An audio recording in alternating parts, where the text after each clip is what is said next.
Max Weber's historical sociology is in many ways, today, still the principal source of sociological insight, speculation, and research. Very much one of the fathers of modern sociology, he drew on a tradition which had been sketched very roughly by figures like Auguste Comte, Marx and Engels, Durkheim, and brought them together in an extremely rich and compelling, historically precise reading of various sociological problems and categories. Today we're going to look at one specific centerpiece of his most important work, a text, two-volume text called Economy and Society. The centerpiece of that text is something called the legitimate domination. In particular, Weber argued that there were three pure forms of legitimate domination. Before we do that, however, I want to stress the ways in which Weber is different from the sociologists that precede him, and insofar as he is different, sets a new agenda for sociology. In many ways, he is a historical materialist, like Marx and Engels were, but only in a very broad sense. Marx and Engels, you'll remember, were very much obsessed with the economy. They thought the economy was the basis of society. Weber took, I would argue, a much broader view of historical materialism.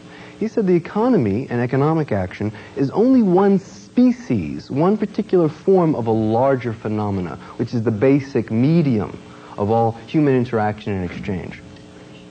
And that medium, of course, is power. So it is power in general that Weber is concerned with, in all of its manifestations, not simply economic, but social, patriarchal, just to say gender power, familial, and the most, perhaps, influential form of power he looks at, one most influential subspecies of that, is, of course, the legitimate forms of domination. Another distinction between himself and previous sociologists and historical materialists was the form of his theory. Remember, Marx and Engels were very affected by Newtonian science. That was their model for social science. So what they tried to offer were laws of development. Weber is far more influenced by the Darwinian revolution.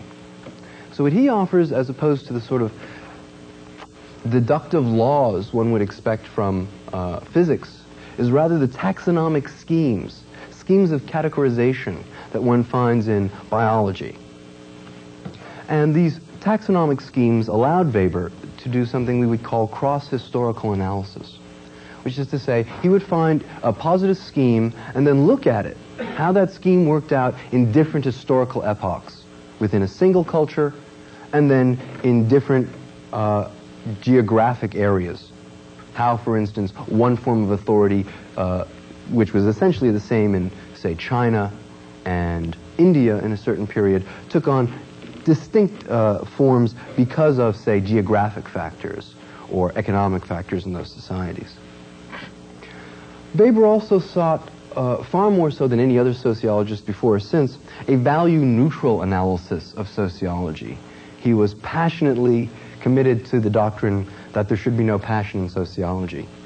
He took as a political credo the view that one ought not have a political credo if one is a sociologist, particularly in their work. This fact-value distinction has been philosophically challenged, and I think rightly so, and it has also been challenged as a general pedagogical strategy, but I think very often we take Weber out of his context. What disturbed Weber was, in his own context, which is to say, in German academia around the turn of the century, he feared that all too many sociologists and professors in general were using their lectures to preach a particular political ideology to their students. And he was very much afraid that this was the harbinger of a new sort of brainwashing. And he very much wanted to be clear that any sociological theory should not be designed and expressed so that it can be the handmaid of a particular political party or particular political worldview. Not to say Weber did not have his own political opinions. He did, and they were very profound and pronounced, and he had no reluctance to express them, but he always expressed them distinctly from his sociological discussions. Right? There were two different things, and they could well be related. But if you wanted to make political inferences from your sociology, it was best to do that in a political context and not in an academic context. Okay. So now, to return to that centerpiece of economy and society, the formulation of the three pure types of legitimate domination or authority.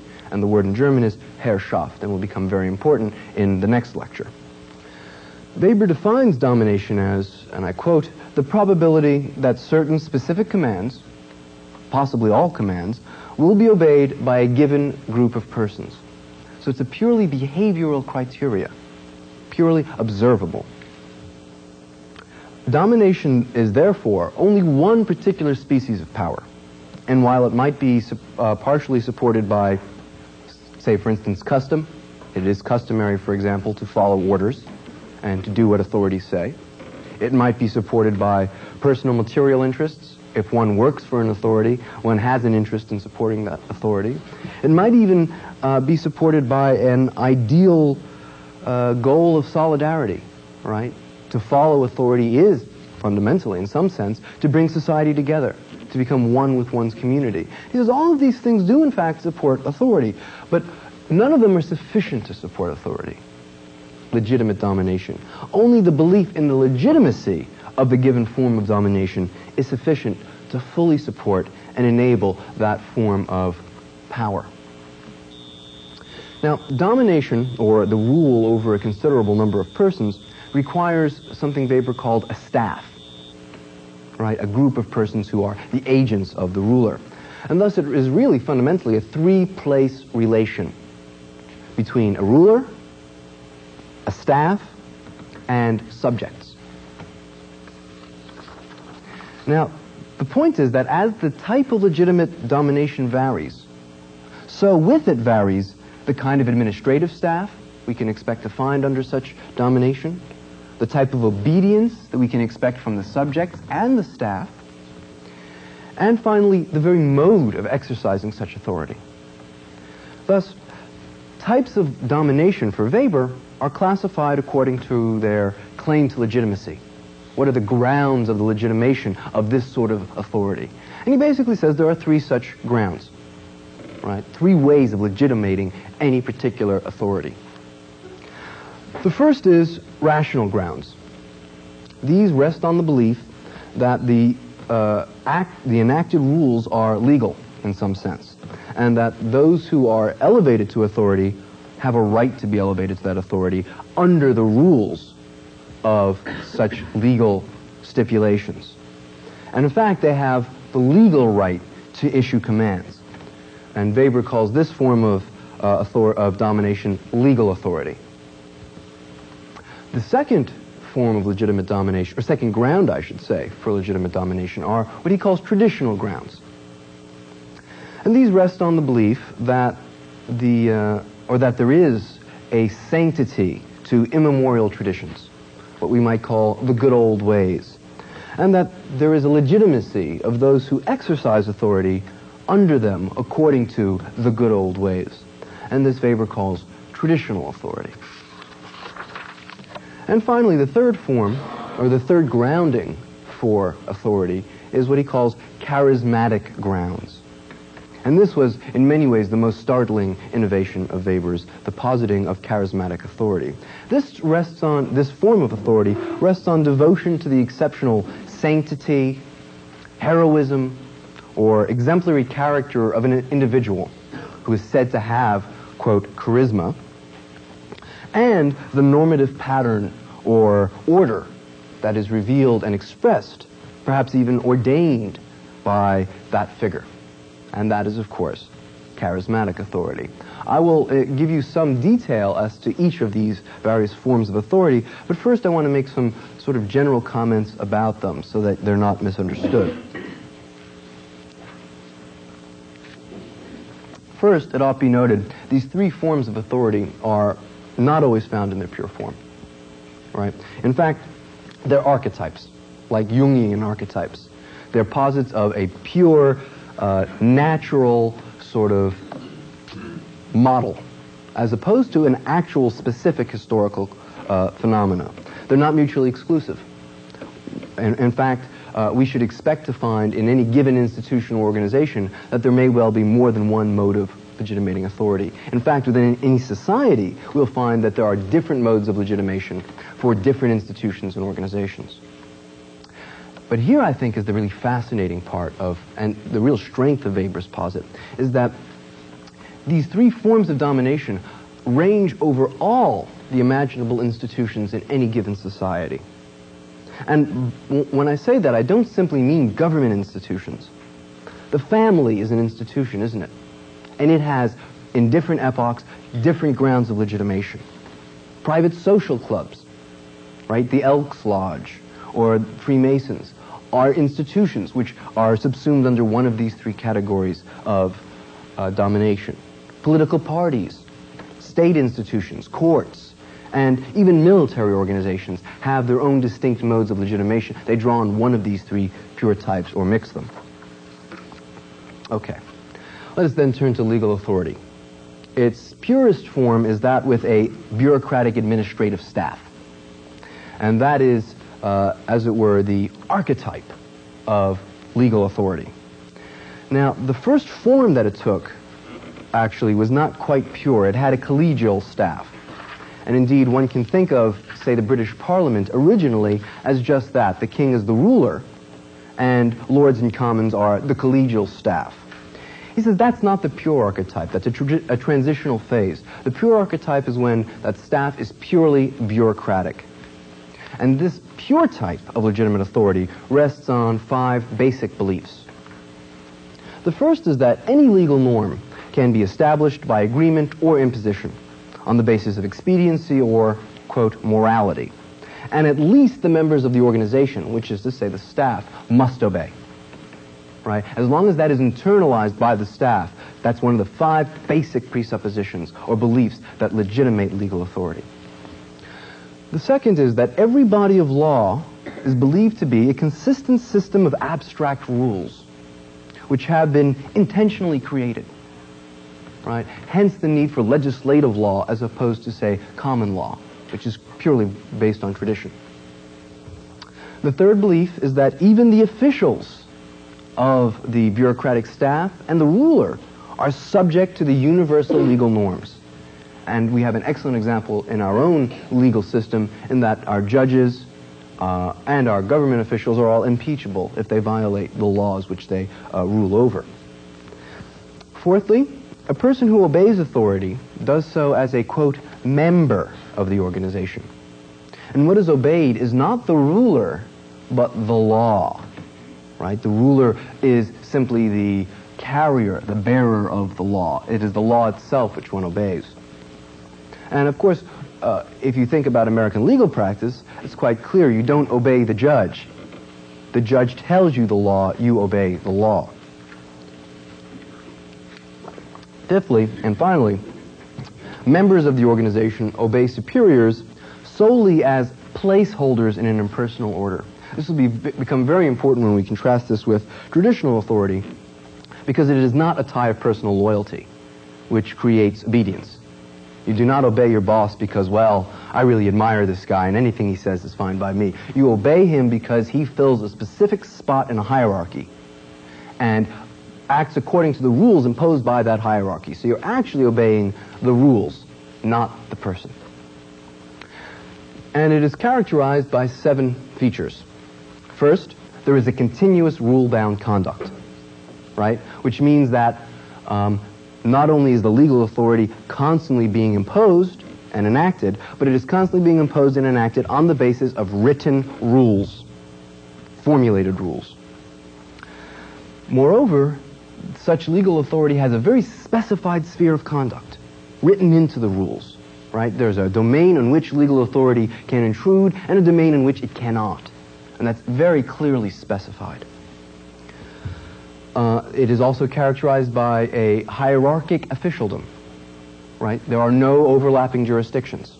There are distinct courts for civil cases, distinct courts for criminal cases. Fourthly, there is a specialized training for officials. Right? One does not inherit the position of an official as one might in the House of Lords. One does not gain it, hopefully, as a result of the spoils system in politics.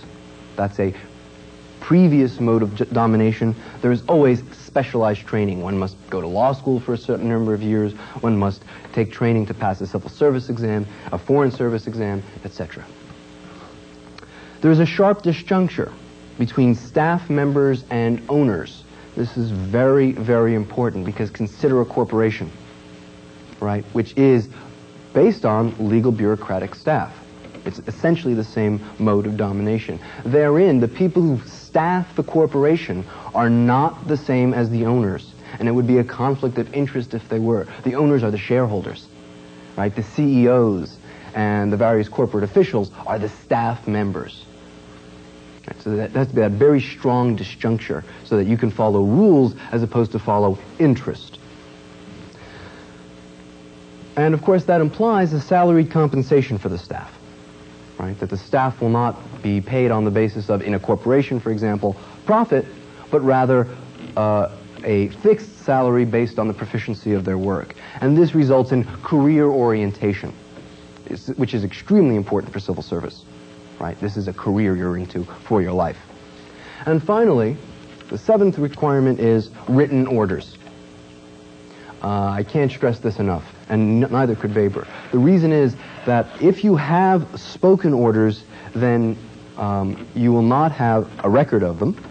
Such orders will be based then on whether the person who's received them has the loyalty to the official above them to follow them, and they are likely to change from case to case. Once they are written down, you have a fixed form from which you cannot deviate, and you can clearly say where in the hierarchy of officialdom that decision came from and where responsibility, if it is a mistake, should lie. This pure form of bureaucratic administration is what Weber called monocratic. Right? It is basically a single hierarchical pyramidal structure. And Weber notes it's technically the most efficient, and hence formally, i.e. instrumentally, rationally, the most efficient and rational means of exercising authority over people. More so than any other means of legitimate domination, bureaucratic domination will consistently get the most domination for the least expenditure of energy, and will most thoroughly dominate people. And in fact, Weber considered it so successful precisely because he thought it was a species of domination through knowledge. That specialized training, which distinguishes legal authority from the other modes, means that those people will have probably had some training in behavioral psychology, in various forms of, let us say, legal disputation, such that they will have the ability to apply technical training to dominating people. Now, this pure type is, as I've mentioned, found in a wide variety of institutions, many places where you wouldn't even think to look. All corporations that are large are legal bureaucratic domination, particularly over their staffs and members. Hospitals, right? You notice you go into a hospital sick, they don't immediately say, okay, well, what's wrong with you? They immediately say, please fill out this form. Schools. Right? Think of all the paperwork that has to be filled out in schools. If you want to transfer a teacher from one public school to another in, say, a large city, you have to go to the head of the bureaucratic officialdom that controls that school system and file the correct papers. Since at least the end of the beginning of the Protestant Reformation, priests in churches, right, are in fact bureaucratic officials. Specifically, ever since the offices of priests were no longer capable of being appropriated by nobles. Once you can no longer buy a benefice for your, poor younger brother who's not that bright, so you want to become a priest and give him a nice little job, once you can no longer do that, that becomes a bureaucratic position filled by a hierarchy of bishops and cardinals and various officials who study the papers that they're submitted of applicants for positions and fill them on the basis of whatever rules they have internally regulamented or posited. Political parties are purely bureaucratic, aren't they? They have national chairmen, they have committees with rules, they hire many lawyers to draw up their various structures. Even modern armies, right, in the last 2 centuries have become bureaucratic organizations, as reflected by people like chief of staff, staff sergeant, various figures, and everywhere there you will see again written orders, the belief in that the chairman of the Joint Chiefs of Staff embodies the rules. It's not a question of personal charisma. Now, bureaucratic domination, Weber argued, tends to produce 3 distinct social consequences. The first is what he called social leveling on behalf of, or in favor of, technical competence. And what he points out here is, in many societies, there are all sorts of ways of distinguishing better, quote, groups from worse groups. Ethnic grounds, racial grounds, class grounds. Bureaucratic domination tends to undermine all of those distinctions. Why? Because it is technically most feasible for a bureaucratic administration to try and get as many technically qualified people as it possibly can. And so it tends not to notice whether you're a woman or a man, right? Whether you're black or white, whether you're a member of this religion or that religion. As long as you have the sufficient training and you can fit your place in the position, it will produce that social leveling result purely in favor of who has technical expertise. It also tends to produce something Weber called plutocracy. A plutocracy in the interest of extending the period of technical training for bureaucratic officials. Weber noted that by his time, in the early 20th century, there were officials already who had not completed their training till they were 30 years old. And it's already extended beyond that in our own day. And he says the officials themselves have an interest in extending this education as long as possible. I think this is a very prescient insight. He's a college instructor, and he knows it's a lot more fun to go to college and graduate school than it is to actually work for a living. So if you can extend that training as long as possible, and it's going to be state funded if you're going to go into that bureaucratic slot, you'll do it till you're 60. Work for 5 years, retire, and get a pension. And he said, so that's an interest you have to be aware of in bureaucracy, the tendency to, without any possible excuse, just extend the amount of education you need for the position. Finally, he argues the third consequence, socially, is it produces what he called the spirit of cold, formalistic impersonality. Now, I know you've all had relations with bureaucracy and have probably never noticed that, but he believed that, in fact, that was the case. It tended to create a very impersonal system of social interrelation. So much for bureaucratic authority, or legal authority. Let's turn to traditional authority. In such a case, the ruler is not a, quote, superior, a higher position in a officialdom or hierarchy, but rather a personal master. So the staff is not comprised of technical experts, but rather personal retainers. And the ruled are either comrades or subjects, in the sense of those who will follow my orders, and never members. A very different way of thinking of society, right? In bureaucratic legal authority, we think of various people in the society as members of that society. In traditional authority, you think of them as subjects, subject to authority. They're not members. So what binds the staff to the ruler, or to the master, better yet, is personal loyalty. And obedience is not to some set of abstract rules, but rather to a person who holds a position of authority by tradition.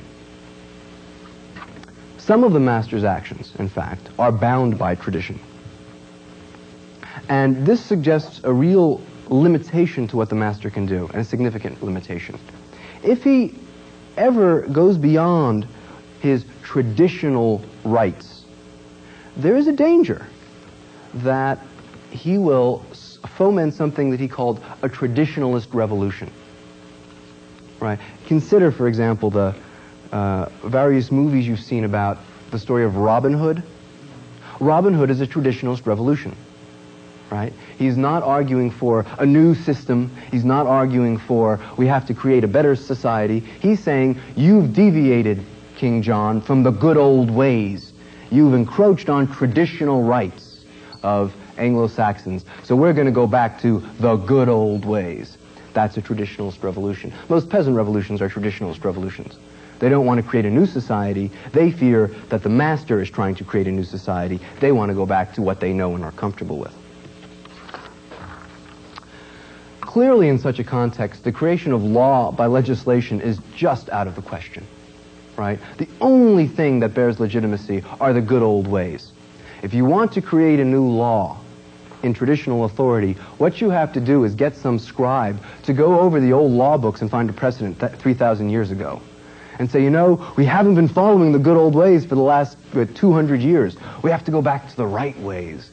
There is no way of creating new laws with any basis besides precedent and tradition. Now, the staff of the ruler in traditional authority is recruited either patrimonially or extra-patrimonially. Patrimonial recruitment is done from persons who owe the chief traditional ties of loyalty. Such persons would include kinsmen, slaves, household officials, retainers, physicians, eunuchs, clients, freedmen. And if we think of examples, the Sultan of Egypt, right, his closest, at one point, one of his closest officials, or rather I should say retainers, closest member of his staff, was his personal physician. I believe it was Moses Maimonides for some time. You'll find in many of the Roman emperors chose slaves to be their chief counselors, because these are people who owed personal ties of loyalty and could be trusted. Similarly, you might free a man and then turn him into one of your personal retainers and officials, precisely because this man owed you a personal debt. And kinsmen, of course, work very nicely as well. Extra-patrimonial recruitment includes personal favorites. Such personal favorites very often are the cause of traditional revolutions, right? Choosing Buckingham, for instance, for, I think it was King Charles II of England. It could include vassals, people who are below you in the social structure and owe you a tie of obedience. And freemen, not to be confused with freedmen, people who've been freed, but people who are free, were born free, and who voluntarily become officials. In fact, it's this last group, Weber argues, that is often the origin of bureaucracy. People who say, I will, of my own volition, enter your service, and very quickly begin to transform the staff into one of technical training and expertise. In traditional rule, jurisdictions, unlike in bureaucratic rule, constantly overlap. In fact, it's a benefit if they do overlap. And whenever they do overlap and there's a conflict, it's the master or lord who adjudicates the issue. And there is, in fact, a real sense to this. If I were to delegate one task to two people, and they each did their job, one of them did it in such a way that my subjects were happy, and the other in such a way that they weren't happy, I would very quickly say, well, Mr. A, who did it in such a way that everyone was pleased with it, actually was following my authority. The other guy's a usurper. That's the reason you always divide those sorts of jurisdictions.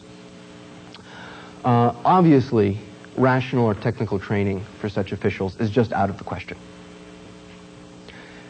Now, gerontocracy and primary patriarchy are forms of traditional authority without a personal staff. And if you think of the traditional extended family and the traditional extended household, which was the locus of production until the last, say, 180 years or so, that is precisely a case of gerontocracy. The older you are, the more authority you have over the household. And yet there's an important difference there. The absence of a staff means that the members of the family are not fully subjects. They are, to some extent at least, comrades. There's another form of traditional authority, which Weber called estate domination, which one would have found at certain moments in the medieval epoch. And that's a form of patrimonial domination, where the staff appropriates particular powers and assets. All right? In such a case, the lord's discretion would be limited in the choice of staff. For example, suppose the staff is able to, at some point, insist, well, you can only choose people from the following families to get into the House of Lords. That would be such an example. Staff members then appropriate their positions and their incomes, and, most importantly, the material means of administration as well as governing power. So they begin to mark out for themselves their own locus of power within the structure, which sharply delimits the amount of power held by the lord. And an excellent example of this is the feudal knight. Right? The feudal knight supplied his own armor, his own weaponry, and his own troops. there was a sharp limitation to what his master could ask of him, to what any master could ask of a knightly vassal, who was not really a vassal, but a subaltern. And that's exactly a case where that knight has appropriated the means of holding his office and holds them personally and privately. Now, patrimonial retainers receive some support from one of 5 distinct sources. The first is the Lord's table, right? And this is simply that you live in the castle with the Lord, if you're a knight, for example, and you eat at his table, and that's all of what you get. Secondly, you can get allowances from the Lord's magazine. He may have a large warehouse full of goods, and he then could supply you with some small portion thereof. There is service land is a third possibility, which is very common in, say, Russian feudalism, if we could use such a term, in which if you held a position for the Tsar, for example, he would give you, say, 500 serfs and 10,000 acres, but only as long as you held that position. It was not inheritable. Fourth form is appropriation of taxes, fees, or property income. Right? You say, look, you will be the local constable of this area, and all of the mill fees from grinding corn in this area will accrue to you. And finally, fiefs, which are unique to Europe and Weber thought Japan. And that is a form of service land where, in fact, you own the land. He gives you the land for your service, and then you can give it to your children, and it passes on in your family. And that then creates a permanent inheritable nobility. Forms 2 through 4, right? The allowances from the Lord's magazine, service land, and appropriation of taxes, fees, and property income are all what are called benefices. And when a staff is in principle supported by benefices, it is pre-Bendel. If you want contemporary examples of a benefice, a priest holds a benefice. He gets an income from his church, which he knows he's going to get for the rest of his life as long as he holds that position. A tenured professor has a benefice. As long as he lives and fulfills his function, he is assured of a certain amount of income based on holding that position. The fifth form, the fief, is extremely rare. It's the beginning of large-scale concentration of private property in the hands of individuals. And it's only from out of that that capitalism can emerge. And it's really unique, he thought, to feudal Europe and Japan. Now, finally, I want to mention the effect traditional authority has on the economy. Traditional authority tends to foster traditional attitudes towards the economy. Such attitudes as the notion of a just price, a just wage, a natural amount of income one can generate from a particular piece of property. Anything above that is considered untraditional. So what we find, in very brief, is that something we might call noblesse oblige undermines the formal rationality of economic decisions and thus inhibits capitalism. One can never expect capitalism to emerge under traditional authority. Finally, we turn to the third form of legitimate domination, charismatic authority. Pure charismatic authorities are accorded superhuman, supernatural, or at least exceptional powers and qualities. In primitive conditions, such authority may rest on magical powers, what we call witch doctors or shamans. Charismatic authorities include, for example, prophets, shamans, berserkers, or warrior heroes, and certain political, quote, demagogues. Right? And this is a very important point, that charisma extends beyond what it was originally created to explain, which was literally the apostolic community. It extends beyond that for Weber to such people as, well, some would argue Norman Schwarzkopf, but I think most would say perhaps a Sergeant York, or Napoleon, or Achilles, clearly. Many football players are berserkers in some sense. Oral Hershiser pitching his arm out is a berserker. And under such circumstances, you produce something equivalent to a miracle. And the people who can recognize that immediately form bonds of loyalty to such a figure. Those subject to charismatic authority are duty-bound to recognize its authenticity. Right? When Christ calls you and shows you a miracle, if you realize that it's a miracle, you are duty-bound to say you are the Christ. You have a certain power. And you have to respond, if you recognize that authority, with complete personal devotion to its possessor. If he tells you to go out and walk on water and jump off a mountain, you do it. If he asks you to drink Jim Jones Kool-Aid, you do it. An organized group subject to charismatic authority is called a charismatic community rather than a staff. And the examples are: the prophet has his disciples or his apostles, the warlord his bodyguards, right? That's a sort of charisma. And the leader has his agents, right? Mussolini has his subalterns, Hitler has his Goebbels, and etc., etc. Such figures are not appointed, which is to say the staff figures. They're not promoted, they're not fired, and they have no real career in any tangible sense. Rather, they respond to a call by the leader, right? Peter, come with me, I'll make you a fisher of men.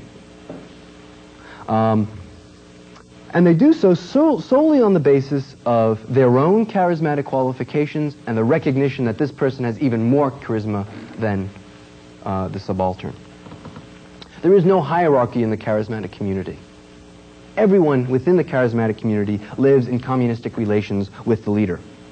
Right? This is found in the Acts of the Apostles, right, where everybody gives each according to his ability and takes, or each according to his ability gives and takes according to his needs, and no one keeps an accounting. The means of sustenance are supplied either by voluntary gift or begging, which are considered honorable, or if we're warriors, perhaps by booty. That's considered honorable, conquest. New judgments, new moral normative patterns are made on a case-by-case basis. There's no rational rule-bound decision-making here, and are considered, once made, divine judgments or revelations. Charismatic figures, what is unique to them, always demand or preach new obligations, recognition of which is a duty for those charismatically qualified. So Christ will say, I know it is written that, but I say. I know we're not supposed to preach on the Sabbath, but I say this is what you must do, and it's something completely unheralded. Charismatic authority opposes rational and traditional authority. It rejects the normative appeal of the past. Right? Christ keeps saying, forget what's written in the Mosaic Code. I bring you the new dispensation. And in that sense, it's truly revolutionary. Right? It creates a whole new set of demands and goals which had never been conceived of before. And in fact, it is the revolutionary force in traditional epochs. When you have traditional authority and you see a real substantive revolution, it will almost always be by a charismatic leader, by a Luther, a Calvin, a Hus. The only basis for legitimacy that charismatic communities recognize is personal charisma. And that personal charisma is recognized only as long as it continues to produce miracles. Right? And a classic example of this is in warrior charisma. When two people fight for the same position of charismatic authority, let us say in Homer's Iliad, Achilles and Agamemnon. Agamemnon will hold that position that he has traditionally only as long as he can win battles. The moment he starts to lose, they turn to Achilles and say, whatever you want, you've got. You're number one. Right? And you find this in almost any sporting event. You've got the great player on the team, and if he can't get the job done, all of a sudden people don't look at him the same way. And if a new guy emerges and he can get the job done, everyone calls him a, quote, leader, no matter what he's like off the field. It's if you can produce those miracles. Now, charismatic authority also opposes traditional or rational economizing and regular income. Any sort of a job, if you're a charismatic figure, you can't have a job. If you're in a charismatic community, you can't have a job. And the reason is, such regular employment undermines the claim of otherworldliness. Right? So the only legitimate ways, if you're a charismatic figure, of getting money are begging, maybe stealing, that's okay. I mean, that's honorable, actually. But never take a job. Never get a regular source of income, because then you're attached to this world rather than the other world. You're not transcendent. The one drawback to charismatic authority is that it's inherently unstable and becomes either traditionalized, rationalized, or both. This is in part, this rationalization or traditionalization, a result of the followers' either ideal or material interests in the movement after the death of the leader. And here again, he's looking specifically at the case of the apostolic community. Christ dies, everyone might as well just go home now, live their lives normally, and read the text, but rather they have either an ideal interest in believing that they're chosen, or a material interest in getting some power over a new church, in keeping this movement alive somehow after his death. So they have to create a new leader, have to find a new leader structure. Such routinization then devolves on how you choose the new leader. And there's really only 6 different ways that Weber says we find in all of human history of finding a new charismatic leader. 1, you can search for a new leader on the basis of some criteria you'll have. The example he draws is the choice of the new Dalai Lama. Right? Whenever the head of the Lamaist Buddhist sect dies, they go out to find a new Dalai Lama. And I'm not exactly sure what the criterion are, but they apparently have them because they go and visit all of these children, and they find one riding a bicycle, and he has just the right look in his eye, and they say, well, that's him. That's the charismatic leader. And from there on in, he is something equivalent to an avatar. He's a bodhisattva. Secondly, it can be done by revelation, which is manifest in oracles, lots, or anything of that nature. Right? You put all the names on of potential leaders in a bowl and pull one out, and God chose it, whatever name comes up. And that confers charismatic authority. You can use the old leader's choice. Right? That's in fact what happened with the apostolic community. Christ said, Peter, you will be the rock of my church. He names him Peter from Simon. Says, you will be the rock of my church. You will take over after I die. There can be designation by a charismatically qualified staff and recognition by the community. This, in fact, may require unanimity. In the charismatic elements, for example, of Protestant, particularly Puritan churches, you would have to be elected by a community of saints, those who had proved their own charisma and had proved that they were a legitimate charismatic community, and then they would, and it was very often required that it be unanimous, would select their minister by election and call. Hereditary charisma can be imposed. Right? An example would be primogeniture in medieval Europe and Japan. We have a noble family that is made of warrior charisma, and usually nobles come from berserker charismas, warrior families. And we say, well, whichever is the oldest male, that one will somehow inherit the charisma. And as long as you can get people to believe that such charisma is inheritable, you can legitimate it. And finally, office charisma. Right? That once you take a particular office and do a particular set of acts, then you, in and of itself, not your person, but once you're in that office, you then take on the charisma of that office. And it may be through acts of initiation. For example, the laying on of hands, which one finds in Acts of the Apostle, and it's still the act of ordination. Presumably confers office charisma on a figure which may not have had charisma first. And hence the legitimation of the Catholic doctrine of the medieval period that even a sinful priest can effectively apply the means of salvation in the sacraments, because once he's been ordained and picks up the various sacraments, he is suffused with the charisma of the office. And of course, the best example of this is the Pope, right? The papacy is the highest form of office charisma, and it is, you'll note, chosen by the designation of a charismatically qualified group of community, the College of Cardinals. Finally, I want to conclude by mentioning something Weber thought was very important, which was that charismatic authority can be transformed in a, quote, democratic direction. This means that public recognition is not the result of legitimacy, right, but rather its basis. And the notion here is that the charisma of the ruler and of the society becomes diffused to all of the members. So in our own system, therefore, we say the charismatic authority is the people, the folk, the Americans, whatever. And whatever they choose confers legitimacy. When they get together and have an election, if 50% plus, one of them vote for a particular figure, that immediately confers legitimacy on that person. That person that's elected doesn't have the charisma. The society, the individuals in the society hold it as a folk, as a people. And that then is the basis of democratic legitimacy. Now, I want to offer one more form of, quote, democracy that Weber contrasts with each of these modes, something he calls illegitimate domination. And he says it's found in the city.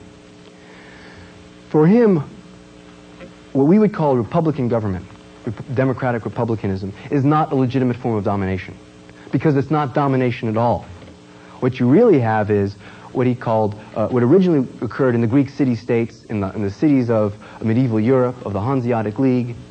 And what we have there is each person in the society that bears arms holds a certain amount of power and never confers it on anyone else.